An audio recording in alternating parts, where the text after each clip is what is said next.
Welcome to the Nerd Party.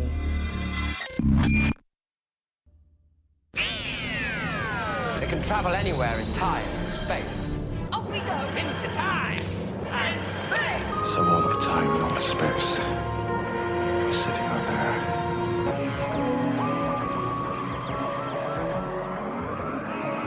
Welcome to Time and Space, one married couple's adventure through the Doctor Who universe.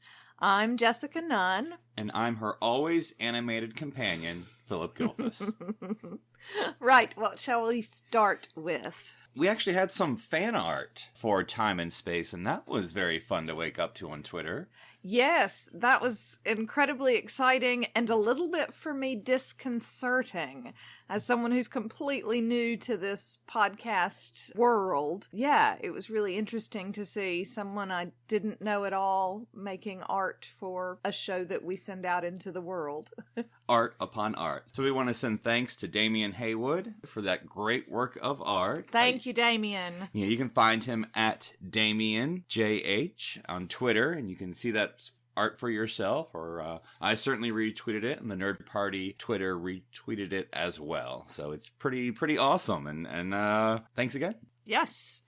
Right, so for today's episode, we took advantage of our recent trip to England to get a new bit of Doctor Who that will not be available in the United States, at least for a few more months. So we are reviewing the newly restored version of the aborted 1979 Fourth Doctor story, Shada. Thanks to our Region 2 copy, we watched the Douglas Adams written story that was abandoned due to a strike, a change in showrunner, and other issues. Yes, this was actually on my sort of bucket list. I don't know if it's the right word, but this was on my list when we went to England. No, I didn't think we were going to die. Though I did hear Black Plague was something to worry about. I think it has been in the past. Okay, well, you can never be too careful. But was to find Shada, because before I left, I think I've said this before on the show, before I left the States, I was looking up Shada, because, it's just come out on disc, and I saw not available in the U.S., or at least on Amazon U.S., for till the fall of 2018. I'm like, I wonder. So I look up UK Amazon. They're like, hey, come and get it. So I thought, you know what? Let's save some money on shipping, darling, because I look out for our pocketbook. And I just bought it in England instead. Yes, and you had a little bit of concern about it. You were not sure it was going to work when we brought it back to the great United States of America. Yes, so when we used my laptop and switched regions, I only get a certain number of switches, and so I'm just never going to watch anything American on this laptop again. I think that's perfectly reasonable. It is an issue that I ran into frequently when I was living in the UK, because I would go back and forth between American and the UK regions with my DVD player, so I had a little bit of experience and was pretty sure it was going to work for us. Well, this is now our designated UK laptop. You can be the American laptop in our relationship. Considering I bought my laptop in the UK, I think we might have made a different choice. We made a lot of choices, darling. I actually did get the autographed Shada copy because, of course, it was also the most obvious one on display. So, yes, and who's autographed it? I can't tell. Right, well, that's because they're autographs, darling. Well, it's actually some of the voices in Shada. Some of the person who does the ship's computer, or the bad ship's computer. Right. Okay. And some other folks. So Shirley Dixon, James Crooms, and there's two others listed that are a little bit more difficult to read, but I thought that was cool. Excellent. Yes. Yeah, it's kind of nice. So, you talked a little bit about the background, darling, of Shada. I remember watching this when I sort of was doing my classic rewatch, and there's a lot of lost episodes that are difficult to watch, and you've seen me watch some of them where it's sort of like, and now we're just going to watch still photos and describe what's happening. So, but with Shada, as you can imagine from what we saw with the animated version, live version that we're going to talk about today, just seeing the live version, they would just then have Tom Baker be like, and then this is what happened. He went over here, they walked over there, and live action again. So stage directions, basically. Yeah, so it was not great. Thank you for not making me watch that. No. And so I'm doing a little bit of research. Now, this story is just a story that won't die. Now, of course, written by the great Douglas Adams, Hitchhiker's Guide to the Galaxy, of course, very famous. Dirk Gently, not as famous perhaps, but I still enjoy it, and also a current series on BBC America that I enjoy very much. But it was, they have this restored, badly kind of half-restored version of maybe about 10 or 15 years ago. Like I said, it's sort of known as the VHS restoration. And then there's apparently a Big Finish audio story with the 8th Doctor called Shada that they tried to, or that they did. So it's an audio version as well. But this is sort of now the 2017 official restored version, I guess. I don't know if it was as it was meant to be, because it was never finished. So. Right, and I'm curious as to why this is a story that wouldn't die. I appreciate that it was written by Douglas Adams, but it's not the only episode of Doctor Who by any stretch of the imagination that was written by Douglas Adams. So it's not, hey, the guy who wrote Hitchhikers wrote an episode, we've got to keep it alive. What is it about this, do you think, that continues to live on Frankenstein-esque? That had to be made, that, those great works of art. Again and again and again, yeah. That wouldn't die until it was finally made. Well, and I don't know, I'm sure you can think of maybe examples of, something that was started by the original artist and never finished, and other people tried to make it come to fruition. I know there's sort of various, nothing's coming quickly to mind, but I could think of various stories where it was a short story that a great author never did, and people are like, well, we can come back and make it something. But anyway, it's a 4th Doctor story, and that's always, I think, attractive. Why? Because the 4th Doctor is sort of the Doctor that everyone thinks of. The scarf wearing, big hair, and so there's the power of the 4th Doctor story. And Douglas Adams, and I think that's maybe what came together. Maybe for classic folks, of course, is more of a classic Who draw. But I think the fans of Doctor Who who have that sort of 1970s, 80s, that was sort of like, yeah, let's see what this can do. Yeah. And of course, we're going to talk about maybe where it went or where it didn't maybe need to go. But I think even reading some reviews in Doctor Who magazine and other places, and even in the production notes that came with the disc, how this restoration is done may not necessarily have been how it was done originally. If there wasn't a strike. Right. Because I think there is sort of a confluence of events, because there was this strike over with various workers in television and in and around television that prevented the story from happening. But of course, it's also the same time that they were changing, they didn't call them showrunners back then, but, the producers of the show. And so, John Nathan Turner, who was taking over the show, didn't want to do it because it wasn't his story. And so, or wasn't a direction that he wanted Doctor Who to go in. Right, yeah. He had a different idea for what he wanted to see in Doctor Who. So I also think it's interesting in terms of the regeneration, if you will, of this particular episode, because of course scenes from this were used in the 5 Doctors film. Right. As well. And so this genuinely is the episode or episodes. I think it was initially supposed to be a 6 episode arc that will not die. Right. So I suspect we'll see it again. It is funny that the footage was used for the 5th Doctors, because it's like, oh, it's gone. It's sort of like this, the wrecked Titanic, right? We can take the treasure, right? So yes. We're going to raise the Titanic again, but... You think that certain scenes were looted exactly. then. Okay. All right. I can go with that.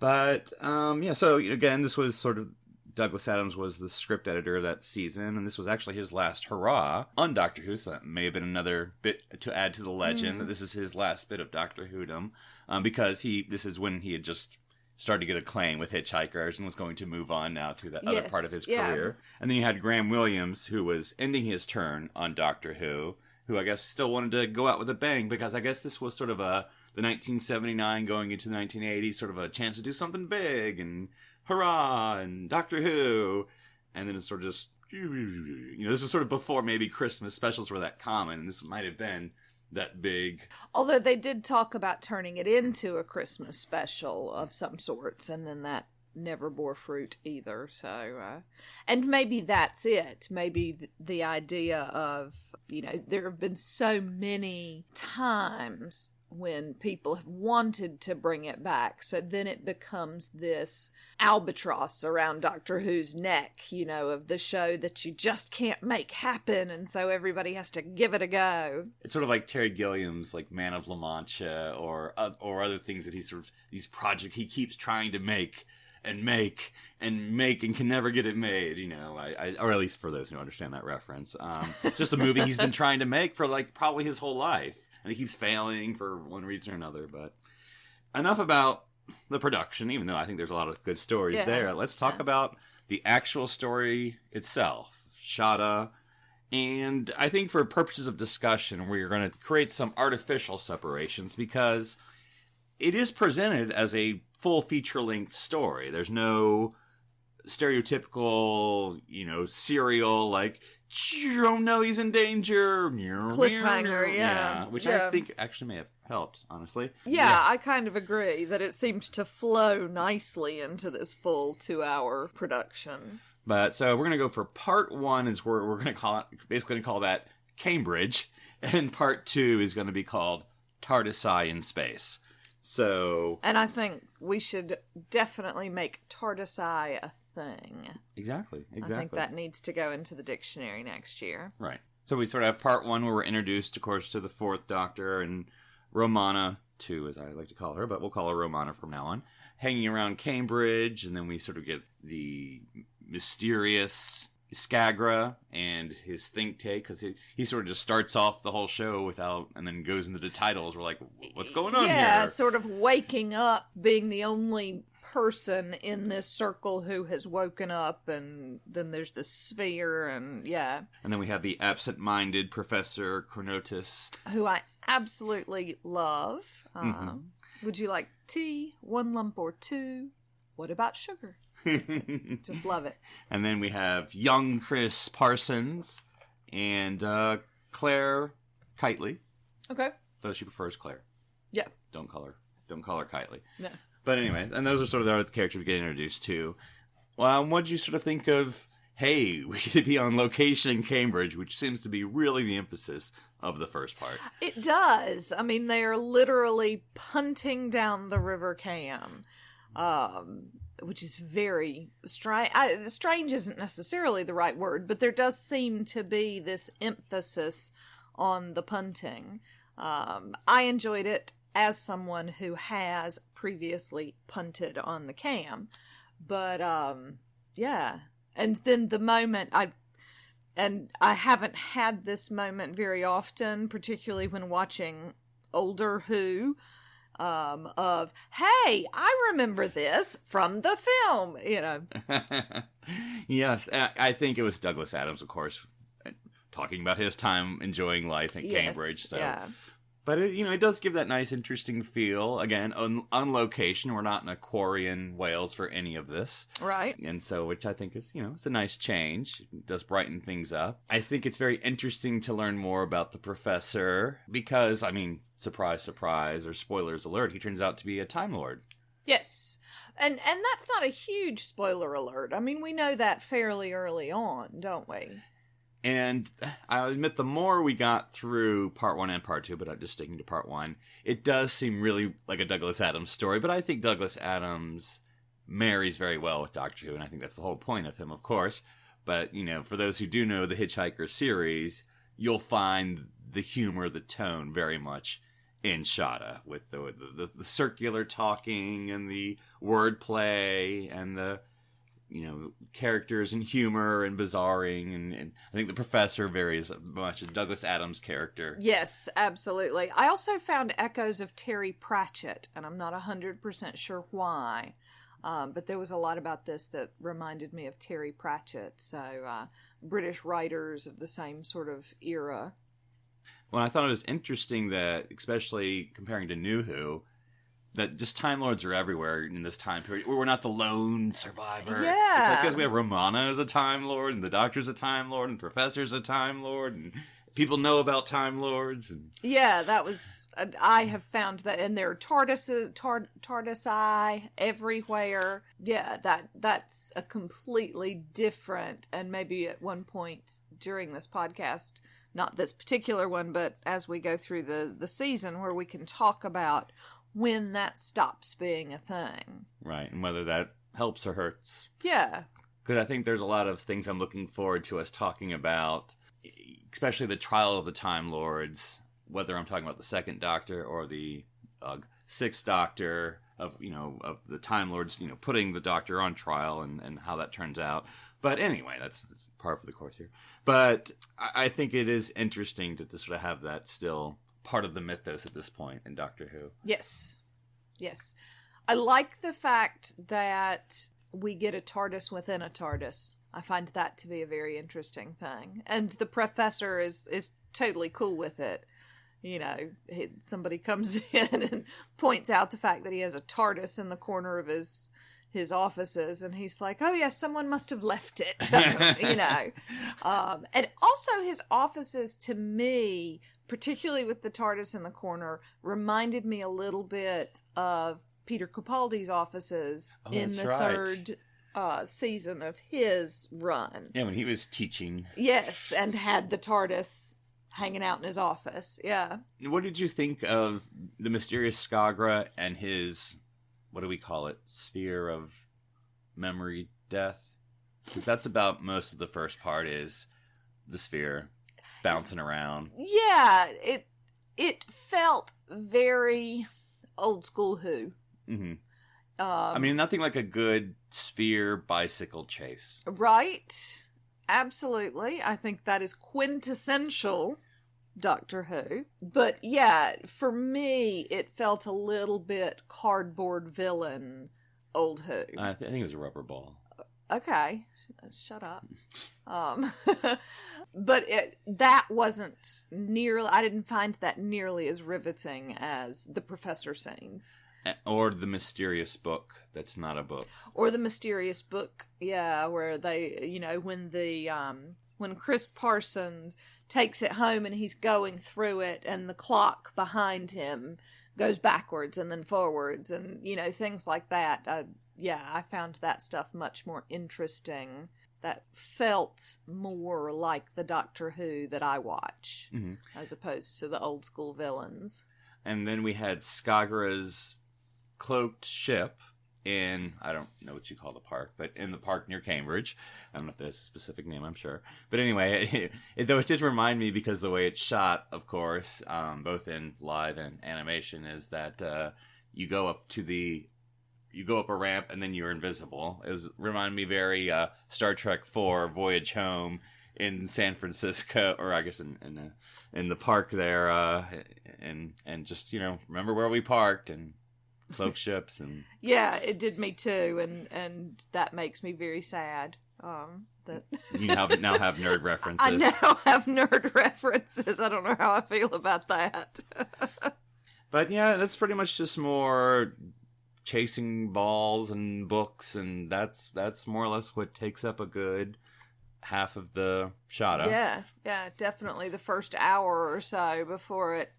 I mean, it's also very deliberate of, the characters keep asking Skagra, what's your name? And what do you do? He's like, that's not, you don't need to know. I'm like, at some point, I feel like we should know your name. Yeah, and he also keeps saying, people keep saying, what is your plan? And you think that this is going to be the big villain reveal that inevitably happens, where the villain pours out his entire plan, and that's the death of the plan, ultimately, because then they can figure out a way to thwart it, and he never tells them. And then we do get a sort of a very, stereotypical Doctor Who situation of the Doctor on the bad guy Skagra's ship. Chris, his now, I guess, new welcomed companion, for lack of a better term, gets captured, as well as Romana's captured, of course, and now K9, we did not mention him. He, of course, is a large part of this. Yes, yeah. This era, I saw it described as you have to have the fourth Doctor, Romana II, but Romana and K9. Those are the stories you're going to see. Yes, yeah, and I'm okay with that. I'm a big fan of K9. Right. And so that was sort of part one that we are determining. That's pretty much it. It's just a lot of, we don't know what's going on. A lot of people getting chased around mysterious books. The Professor gets killed. Yes. In part one. Yes. And that's very sad. And then that's part one. And then I feel like then you have the But you don't really. But you don't. No. So part 2 is when everything happens. Yes, it sort of feels like part 1 is all of the backstory coming together. And so you've got all the everybody's in separate places and separate things are happening and they're all sort of leading to this moment where they come together. And then we get lots more set changes. And lots more set changes and animation and things like that, yeah. But again, not to crawl through the whole story, but it is interesting. Again, a little more of a more chasing, because the professor apparently is not dead due through Timey-Wimey. Definitely Timey-Wimey. But then you have it revealed that his office is the TARDIS, as you said before, with the TARDIS inside the TARDIS. And TARDIS squared? Or eighth? I don't know. I'm not sure how time squared. Well, it's all very timey-wimey, so you're not expected to understand it, darling. Your little human brain. I know. Just because we're from Earth, darling, doesn't mean people have to patronize us. Is a great line from Shada. But long story short, the Skagra steals Romana in the TARDIS, and so then the professor and Claire have to use the professor's TARDIS to track the other TARDIS, and in his while Doctor Who has stolen the bad guy's ship, and has had to pretend to be dead to override the ship's commands. Yes, those again. I harken back to like Marvin the robot on Hitchhiker's Guide. It's just or even arguing with the computer. The whole 42 business and everything. It is again very Douglas Adams of outlogicking a computer. Yeah, which I thoroughly enjoyed and thought the computer sounded like Judi Dench, so that was exciting too. It wasn't, but it sounded like her, and I was going with it. And more or less, it all culminates into us arriving in Shada because Skagra is searching for this great Time Lord villain who's prisoner, and he goes to the Great Shada, which is the Time Lord prison that everyone's forgotten about. So they go looking for Salyaven, this great Time Lord, powerful prisoner, because Skagra wants to make the universe be one mind and being. And as long as it's his mind and being. Apparently. And, blah, blah, blah, blah. Now, darling, I have to say this for all the listeners. You called it. I did. Yes, I was very excited. I figured it out fairly early. Well, not fairly early on, but probably 3/4 of the way through it. Oh, I guess, we are spoiling everything, but... I was going to say, I don't know if we want to tell... Yes, well, we are going to. Are we? Okay. Yeah, yes. Right. If you're listening to this review of Shada, you're listening for spoilers. Just for the record, if this is completely ruined for you because of this, it was all Phillip's idea. Carry on, my darling. Yes. And so... You kept yelling at the screen when you open up that cryogenic prison. It's gonna be empty because I know who he is. Jesus. Yes. Are we talking about the same thing? No, you called it the professor. I did. Yes. Yeah. Very shortly after he did that weird mind thing. Right, with Claire. And then shortly thereafter, somebody mentioned that Salyaven had this mind thing. And I was like, well, there you go. Now, done. And again, it's Doctor Who, so I don't always need things to make that much sense, because I'm like, whatever, I'll go with it. And I was going up with Shada. I think I went along with a lot of things. But with the professor, it seemed like when he was sort of quote-unquote resurrected, he was a little bit more or less absent-minded than before he died. When he was sort of helping Claire, he sort of was a little more on point about what needed to be done. And then when he sort of mind-zapped her, that she was sort of now smart now, or at least, knew the same stuff that he did. He's a little bit more, Yeah, but then I wondered how much of the absent-minded professor was a little bit of an act. Mm-hmm. Because he was a fugitive hiding in plain sight. And so he needed to be as innocuous as possible. But I also didn't understand him. Like, in other words, is he reformed? I got the impression that he was never really a bad guy. He was never really a criminal. It was his power. Because they said that people were concerned about, and so they sort of put him into prison before he could do bad things with it. Which would be very Time Lordy. Yeah. But because someone was said, whether it was the doctor or even the professor, a.k.a. the villain or the prisoner, that his deeds had been exaggerated. Yeah, the professor says that, but even before that, the doctor talks about how much he always admired him. Growing up. Yeah, Yes. that his exploits. So he's, from the very beginning, he is portrayed as The Robin Hood of Time Lords. Yeah, a little bit misunderstood. Because then he, quote unquote, dies again when Skagra sphere minds him. Again. Right. But then skip to the end and he's fine again. Yeah. He's pretty powerful. Apparently. Just drinking tea or serving tea. I do love the idea that the Cambridge butler, or whatever he is, the little fella who appears every now and then, reports the missing room. Right. Because the professor's TARDIS is his office, and so when the TARDIS leaves, the room disappears, and so he reports it to the police. I like that as a thing. Mm-hmm. Again, it's very, very on point and funny Douglas Adams writing. Yes. But I thought it was interesting, just to go back for a second, when he, quote unquote, died the first time, or sphere mind wiped the first time and died. And, keeping with some, because we never know how fast and loose they're going to play Time Lord mythos. And he dies, and we're like, oh, I wonder why he doesn't regenerate. Oh, that's because they don't know how to write Time Lords. But they explain it. He's at the end of his regeneration cycle, and he sort of fades away. And that's all. I'm like, okay, because you never know how often they'll stick to things. Yes, yeah, absolutely. And then, of course, he reappears. Because Timey-Wimey. Because Timey-Wimey or something along those lines. But, right. Yeah. And, I don't know how much we need to tie up any of the rest of the story, but any other elements you thought were interesting as whether it was Romana or the Doctor or Parsons or the Professor or Skagra? I don't think so. Like I said, I enjoyed this. I'm looking forward to talking a little bit more about general thoughts rather than plot points. Loved the Professor. Quite enjoyed the Fourth Doctor. Liked the end of it, which again might be something that we come back, we're talking about in the overview. Now, let's talk about a character you met for the first time, and that's Romana. It was a lot of them, but yeah. But Romana, she's a companion, obviously. I explained that she's actually the second form of Romana we see on screen anyway. You get into Big Finish and all those wonderful things. I know. I know we didn't get a lot of her, but would you sort of think of her as a companion? Yeah, I thought she was all right. I thought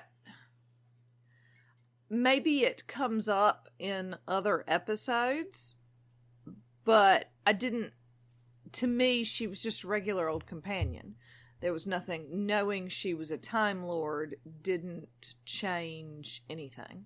Right. I think she's the way Lalla Ward plays her in Shada especially, like, it's very interesting how she'll sit down, she'll just pose. Like, it's almost like she is very similar to the Fourth Doctor, that, not being silly, but she just, she's not serious. Or the way, whether it's when she's enjoying the wordplay with the Fourth Doctor, whether it's a serious situation or a funny situation, or like when she would sit in the Professor's TARDIS or office, very stylized position. Of course, she's wearing a very stylized outfit, yeah. But she definitely has this thing about her, she's very purposefully playing that character. I thought, of course, there's not a lot of time. She is very much on her own in this episode. Whether it's, she's not the damsel in distress per se, but she's sort of the prisoner. Yes, yeah, and she's not. When you think back to Perry, who very much in what we've seen, or what I've seen so far, is the damsel in distress. And Romana appears to me just somebody who has unfortunately been captured. It's a very different sort of dynamic. She doesn't have this poor me. She doesn't have this, oh, I hope the Doctor saves me stuff. She just happens to be the one who was captured, and she's going to work on figuring it out as well. So let's talk about the actual format of it.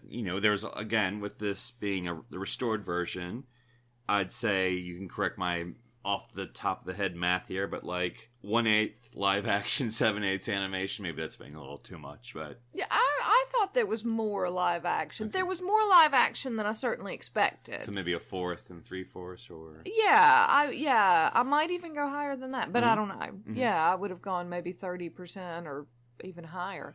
What I found particularly interesting about it, that I know in my head, but this is the first time you sort of see it in the reality of how out of sequence they shoot things. You know, because you get to a point where you're like, oh, it's probably going to be animation from here on out, and then you see live action sections. And so yeah, I found that very interesting, what they had already shot, what they hadn't, how completely out of order it was. because I think with Skargra, you like at Cambridge, like sort of our part one, he's like live action there. I'm like, well, we're never going to see him again. And then like the last shot, it's live action. I'm like, okay, Yeah. well, he came from yeah, nowhere. you think, oh, yeah, absolutely. One of the things that they didn't have any live action of, and I expect maybe they were waiting on, are the weird creatures. The Krags or Crags or whatever they were called. Yeah, okay, we'll go with that. So, yeah, we don't get to see what they actually would have looked like. Yeah, I found that really interesting. I thought it was, in as much as it was, seamless. I mean, you just have to put your headspace there, but I thought I wasn't distracted by like, oh, it's animation. No, it's real life. No, I wasn't either. And again, as you say, some of the other stuff where, you know, they add the pictures, or even the animated Doctor number 2, is that the second Doctor? Oh, yes, the power of the Daleks, I think, is what you saw. Yeah, and even those are way more distracting, I thought, than this was. I thought it was relatively smooth transitions. Yeah, and I think there are some parts, I'm trying to remember which way it went. It was either the real people watching an animated or the animation watching a real, because they're sort of watching a computer screen of what happened before, and it does work. And again, it's a certain animation style, and people may or may not like that style that it's done in, but I like it, and I thought it was interesting. I think the first time the animation starts, just to like show you what they can do, there's a little bit of a 360 movement of the scene, just to be like, welcome to animated world 2017. Then of course you have the voices. Now this is a bit of mystery that we haven't quite figured out how they've done. Yes, because everything we've read about this says that all the original actors came back to do all of the voices. Small problem. Except the professor died in the 80s. Dennis Carey. So I feel relatively sure he did not come back to do the voice, but there's no record of who did it instead. Timey-Wimey, darling. Timey-Wimey indeed. And so then I don't know, did all of the original actors come back? If not, who? And but so far we can't find any information on that. I don't know if we'll get more once it's released in the United States. It looks like a lot of the websites haven't completely updated because it's such a new video, so we'll see. We'll see. Yeah, so because I think it was available on, obviously on DVD, that's how I got it. I think it was also on Blu-ray in the UK. But again, I think the American date keeps moving. I think it's a rough date currently. So whenever they're going to do Region 1, yeah, who knows? Which I find a strange thing, but never mind. I did find, and I'm not sure distracting is the right word, but I did notice it fairly frequently, and there's nothing that could have been done about it, but it was so clear when they went to animation and Tom Baker is doing modern day Tom Baker is doing the voice of the Fourth Doctor, and he just sounds so much older. And like I say, I wouldn't necessarily say distracting, but noticeable. And considering this was originally shot the year before I was born, some time has passed. A year or two. But I also like the fact that they did this tongue-in-cheek filming at the very end with 2017 Tom Baker. The ending, and if you can't find Shada, whether no matter where you are, I at least encourage. Or because you forgot about it. Right, exactly. That's a good reason. But at least I'm sure you can find the final scene on YouTube or somewhere. And this is Tom Baker in the reconstructed old TARDIS set in the old Fourth Doctor wardrobe, playing the Fourth Doctor again all these years later. I mean, for a Doctor Who fan, it is a bit of, fanboy, fangirl moment. And, you get the nod and all that, because we got to see him in the 50th, but that was him sort of playing the curator and nod, wink, but this is him as the Doctor again. Yeah, and I really liked it. Even as somebody who isn't particularly familiar with the Fourth Doctor, I found the nod and the wink really interesting. I do find it also very interesting that they rebuilt the entire Fourth Doctor TARDIS console for a 30-second scene. Darling, if you can rebuild an old TARDIS set, you rebuild an old TARDIS set. Is that a thing? Yes. It makes me glad that you're not very good with power tools then. Right. Not yet. Oh, God. Just imagine when I retire. We'll be divorced by then. It'll be fine, darling. So any final thoughts about the 2017 release of Shada? I am incredibly glad I saw it. I really, really enjoyed it. I liked what they did with it. I'm so pleased. I have been waiting and waiting and waiting for them to finally complete this. And they have finally done it. Until the next time they decide to redo it. Exactly. It's going to be like a George Lucas Star Wars. We got to improve it. Yeah, never ends. And I enjoyed it. All classic Who, of course, has pacing issues. Though, yes. Once with Fourth Doctor, it tends to get a little bit better. Because Fourth, Fifth, past that era, it picks up a little bit. I mean, not it still has issues occasionally. But it picks up a little bit. But this is a slow story. I'm going to be upfront about it. Part 1, just get comfortable. It's not going to go anywhere for a while. But I think what Part 2 does pick up, and that's sort of the action pack. So I honestly think it would have been a little bit better if they packaged it as a serial and had those artificial because they're there. I mean, I could tell you, like, cliffhanger, boom, whether it's a 4-parter or a 3-parter or something. I think it definitely could have been broken up. And then you sort of get that, and, have a bit of coffee or get a drink or something to eat or take a bathroom break and then come back instead of it doing the full sit down, because it's kind of like, it's a little long. Yeah, it's not horrifically. They could have taken a lot of air out, but not, as you say, not in the way of some of the other ones that we've seen. This could have very easily been a 90 minutes instead of a 120 minutes, but I wouldn't have gone any less than that, I don't think. Right. So yeah, definitely check it out if you can. But you have to wait longer than we did.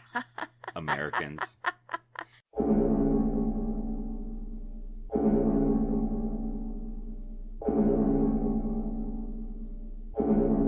Shall we step into the TARDIS library, my love?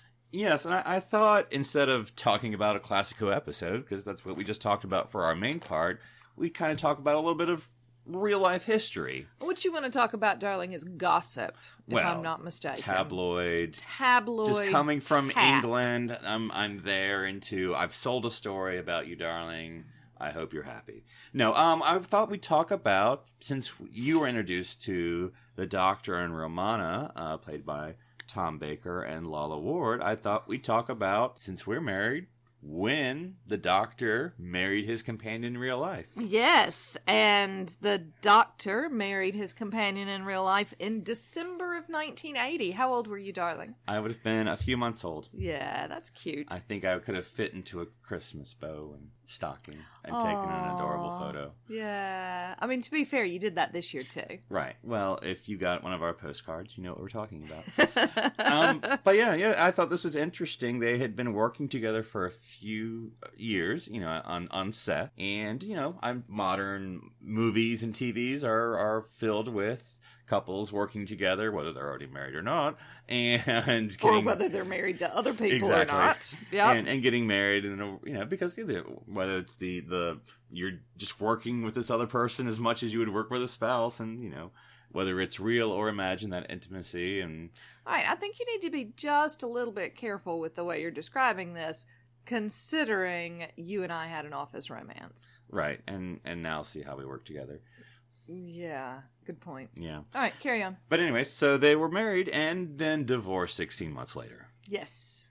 Which I think, though, is interesting reading about it, and I'm sure maybe it would have been different at reading it, at the time. But I know, well, Tom Baker doesn't really talk very much personally. He's the doctor. That's all he ever talks about. But Lalla, just what I've read, that she was very healthy about it. Like, just career, we were friends, didn't work out. Moved on. Yeah, no bad feelings. Seems very reflective, and as you say, I'm sure in the moment it wasn't anywhere nearly that amicable, because it never is. But yeah, the idea that perhaps, again, working together, particularly when you're on set working together, 16 hours a day kind of thing, it creates that false intimacy that once you stop doing that quite so tightly, can fall apart. And what are your thoughts about, especially being in the theater community, can be, I use the word liberally, of course, very incestuous about, dating and relationships and working together. Certainly as we do, but, whether you've seen it in yourself or outside, do you just think it depends on the people, or how do you feel like it works with people in relationships? Yeah, meeting or working together, or I think breakups and all that. I think that there are some people who are much more drawn to that, and I'm not gonna lie, I've dated people that I've done shows with, and it does create that false intimacy that sometimes then you look back on and go, what was, no, But I think that there are also some people who, I never went into a show going, right, which one am I going to pick up this time? And I think sometimes, even if it's subconsciously, there are people who do that, who fall so in love with a character maybe, or the experience itself, and it's easy to do. The moral of that story is, don't get married under those circumstances. Wait till the next show. Wait until the next show. See if it sticks. A lot of times it won't. But I thought it was interesting to read that Lalla is very, for lack of a better word, she defends Tom. Like, 'cause people, I think he's very easy target. Like, oh, Tom, boy, and we see why that didn't work. Because he's such a big personality and everything. And she's like, no, it wasn't Tom. It was, just didn't work out. Circumstance. Yeah. So I thought that was interesting. And obviously they're friendly because they still work together, whether it's doing voices. Like, I don't know if I saw them in the same room for the recording of this, but nevertheless, they've worked on big Finnish productions together because they're still the Doctor in Romana II. And it's interesting postscript. She married Richard Dawkins. Yeah, I did not know that. Friend of Douglas Adams. Mm-hmm. Because apparently she was big friends with Douglas Adams for a long, long time, and it does not surprise me that Douglas Adams and Richard Dawkins were friends. No. Both big atheists. I mean, big atheist community. I mean, not saying that pejoratively. They're very... Of course, Douglas Adams has passed on, but they're sort of very big into all that, and so I was very surprising. Because I know who Richard Dawkins is. I mean, I'm sure you know who he is more than me in England, and so I was like, oh, I didn't realize he was married to a Doctor Who companion for 26 years. Yeah, and then they divorced. So Right. There you go. Oh well, nothing. Love never works out, guys. Yeah, nothing lasts That's forever. what we darling. learned from this. Just married couples really should never work together. I guess. Never. Right, so what are we going to talk about next week? On the subject of companions, thought we should spotlight a certain group of companions. And so, next episode, we're going to be talking about the 10th Doctor's companions. And I'm really excited about this because I think those are some of my favorite companions. There's Rose, of course, whom I absolutely love, and Martha. One of my big companion crushes. Yeah, and goes on to reappear multiple times throughout the following years. And, of course, Donna, played by Catherine Tate, who was incredibly famous in England before she took up that role. And, of course, there were some other companions as well that he had, because he served a long time in the TARDIS. So we will be talking about that. But until then, darling, you're my favorite companion in all of time and space. I thought I was the Doctor and you're the companion. Isn't that what we agreed on? That's definitely what we agreed on. Right. This isn't working. Off to Shada.